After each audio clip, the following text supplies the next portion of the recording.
বৃষ্টি, এই নামটা আমাদের সবার সাথে পরিচিত। এই বৃষ্টির কথাটা শুনলেই আমাদের মনে একটা আলাদা ফিলিংস তৈরি হয়। আমরা সবসময় ভাবি এই বৃষ্টিতে ভিজবো, আমাদের শরীরে বৃষ্টির ফোঁটা পড়বে।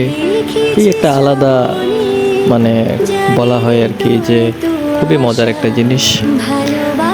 আর এই বৃষ্টির সিজনটাকে তো কিন্তু আমরা বৃষ্টির কালে কিন্তু মিস করি না, অন্য সময় কিন্তু খুব মিস করি। আজকের ভিডিওটাও আপনাদের জন্য ছেড়েছি এই শীতকালে। এখন শীতকাল, এখন কিন্তু বৃষ্টির সিজন নেই, আর আমরা এই শীতকালেই কিন্তু আমরা এই বৃষ্টিটাকে খুবই মিস করি।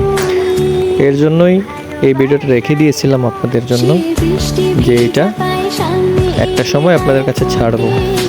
শীত শীত ভাব, এখন শীতের আভাস, কুয়াশাচ্ছন্ন আকাশ, হ্যাঁ, ঠান্ডা ঠান্ডা শিশির, আসলে কেমন জানি একটা না।